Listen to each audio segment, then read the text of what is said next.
Hey, what's going on, everyone? This is Mitch. Hope you guys are having a great Wednesday evening out there. I know I haven't made an evening video in a while, and probably in the last several days I haven't made one. They've been very inconsistent.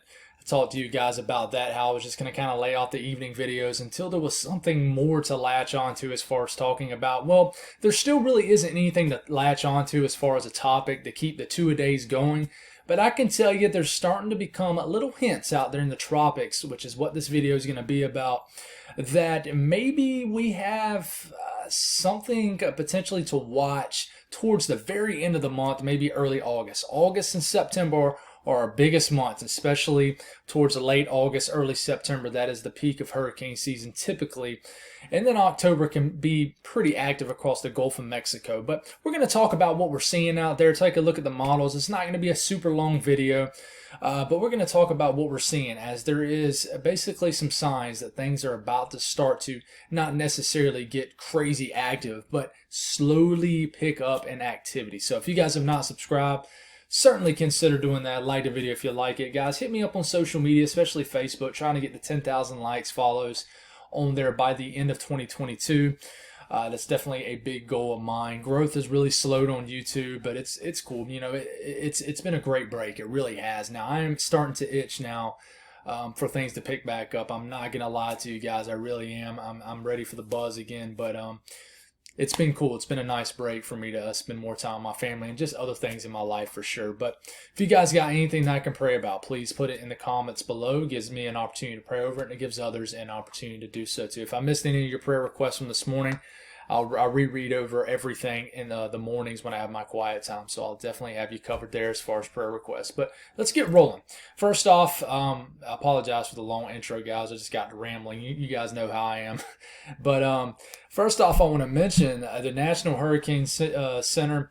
The latest update for today, nothing expected in the next 48 hours, obviously. But if you go out to the next 5 days, no new tropical development is expected. So we know between now and the next probably 5 to 7 days that nothing is likely going to form, especially in the next 5 days. We know that, right? So really between now and I'm really thinking towards almost the end of July, I'm not expecting a named storm. But you know, once we get to the last couple days of July, that's the time frame to watch. Let's look at the satellite loop here. And, you know, this is actually a little bit delayed, but it really doesn't matter. You might get a little glitch here right there. Don't worry about that. But we do have a tropical wave coming off the coast of North Africa. But what's going on is you got a Saharan dust outbreak that's really on top of this to the north of whatever tropical moisture. So this will try to meander a little bit further west. But what's going to happen is this dry air is going to eat up all this convection, all this moisture. And you can kind of say that this tropical system is going to kind of dry out. It's just not going to develop. And you do not have a favorable phase over the tropical Atlantic, really anywhere in the Atlantic right now, where you have sinking air. Now, I can tell you, and I know the phasing thing doesn't make a whole lot of sense to a lot of people, but typically, and I'm going to show you something here in a second, sinking air is not supportive of tropical development. It's not supportive of any kind of convection or convective development, showers and storms. It's like when you're under the dome of a ridge of high pressure. You have a lot of sinking air right up under the high pressure, and you typically do not have any kind of storms or convection. That's why Texas is having issues right now. Luckily, some of you guys may be picking up an isolated storm or two, but you typically just have very hot, stagnant air. Now, you get outside of ridging to high pressure, you get rising air. Rising air. Rising air is what you need. That rising motion causes convection. It's the same out there in the tropics. Right now, you have a sinking phase. You have an unfavorable phase over here and a lot of sinking air, a lot of dry air. So basically, the tropics is shut down right now, but it's in the beginning stages of transitioning to a more favorable phase of more rising air. So we'll look at the GFS, and the latest 18Z really isn't out, but it doesn't matter. Going run for run, all we're doing is kind of looking in the long range. So we're going through the rest of this week, getting into the weekend, and nothing's still out here. You can see some tropical moisture trying to eat away gradually. And think of right here, and I'll show you here in a second what I mean. You got a lot of dry air right into here, right? I mean, I know nothing symbolizes that on this map, but what you'll notice here is plumes of tropical moisture will try to get further and further west each time. It gets eaten up. But in general, it's starting to moisten up this area. And eventually, even though you're still going to be dealing with the Saharan dust, the dry air on the northern end of these tropical systems that try to develop, it's still trying, it's almost creating a moist avenue or a column for these systems to continue to work a little bit further west and get a little bit closer to maybe the Lesser Antilles. So we're getting into the end of this weekend. This tropical wave doesn't really make it. It kind of phases out here, fiddles out here. We're getting into about a week out. Maybe another little tropical wave tries to form. It has a little low pressure right here. It doesn't show much moisture in it. Don't get so caught up in specifics on what I'm showing you with this. In general, just kind of look at kind of what is going on. We're getting to about 9 to 10 days out. Another little piece of energy flies off, and then it gets kind of quiet, and there's nothing really going on. So the latest GFS still doesn't really have anything going on between now and really the first few days of August. Now, the European has been showing flashes over the last, I would say, 2 or 3 days of something. So we'll just start this off here. And same kind of deal. You'll watch this little tropical wave that tries to get off the coast of North Africa. It doesn't really survive. It tries, but it slows down, and it doesn't really ever get going. But you'll look behind it. Look at this little tropical plume of moisture right here. We're getting into next Tuesday. So we're getting into the dog days of summer, the last days of July, starting to inch closer to August. And you're starting to see just more moisture out here in general. You see this little low pressure around next Thursday. That's 198 hours out. That's 7-8 days out. And then you have all of a sudden 2 low pressures. This is just one operational European run. It's not something you need to look at and tell everybody and their brother that, hey, we got some tropical waves, tropical storms out here developing and heading towards the country. No, that's not what this is at all. It's just kind of trying to iron out and trying to figure out a pattern change here in the tropics. So you keep this rolling. You're getting into next Friday, not this Friday, next Friday. And then you stop at about 240 hours out.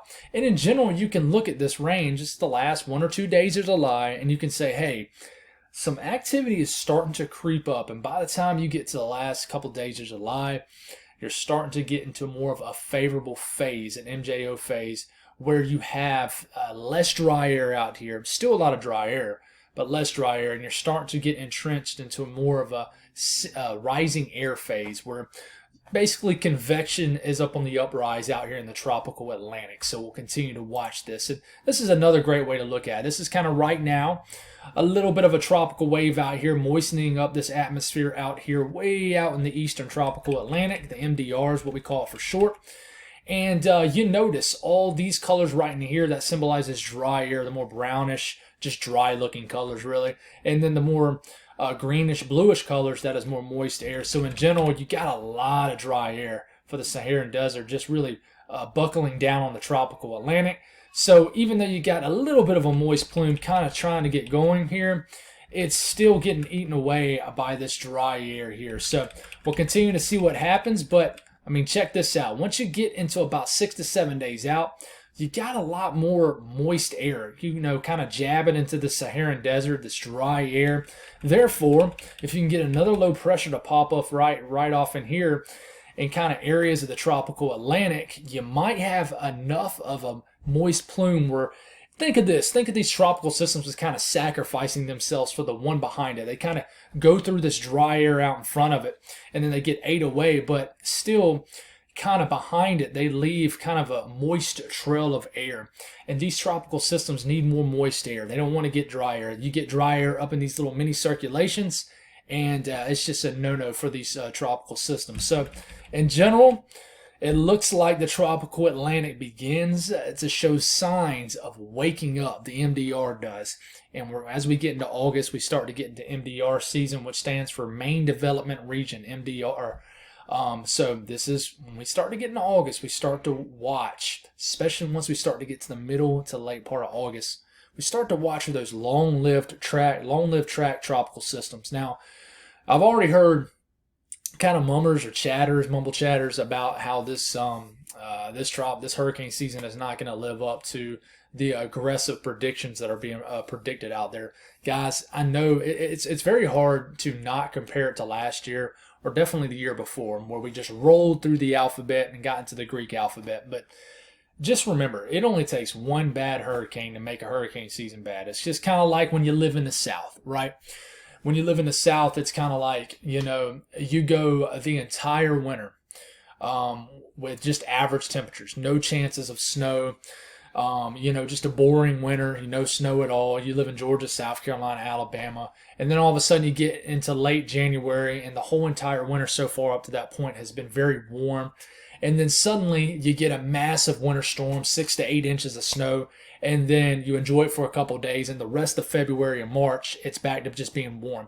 But that one winter storm made it feel like that entire winter season was successful if you like snow. I'm speaking as if you're kind of like me that likes a good old-fashioned winter storm in the southeast. So, like I said, in the hurricane season, it just takes one big hurricane to really just be a devastating hurricane season. So it's starting to wake up out here. It's just not a quick wake up, I can tell you that. But I can tell you off the EPS cyclone locations, this kind of gives us a spaghetti plot to where potentially these systems can form. This is just an ensemble run, so it shows multiple scenarios of multiple runs put together here. And just in general, it's just quiet. You notice right in this region, there's just a couple little systems that potentially I like the idea of forming. Each scenario right here is its own scenario, its own run, if you will. That doesn't mean you're going to have multiple tropical systems at one time entering the Caribbean. That's not what that means. This is an ensemble run.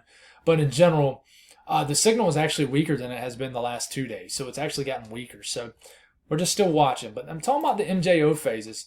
Right now, today, as of July 20th, you see this yellow right here, and it's kind of small on your screen. I can't make it that much bigger, honestly, guys. Well, there it is. You see this yellow? This probably looks a little fuzzy now. That symbolizes sinking air. This blue symbolizes rising air. Tropical systems love this. That's why the Pacific seems like everything that forms off the coast, off the western coast of Central America, seems to pop off and develop. And that's why the Pacific is pretty active right now, because they have a favorable phase on top of them. But as we move into week 2, so that's about a week out from today, around July 27th, 28th, you notice this begins to scoot a little bit further east. So you start to get more rising air over the Gulf of Mexico, but you still got in the Caribbean, but you still got some sinking air over the tropical Atlantic. So it's not as bad, but it's still unfavorable. Now you get into week 2, you're starting to get into early August.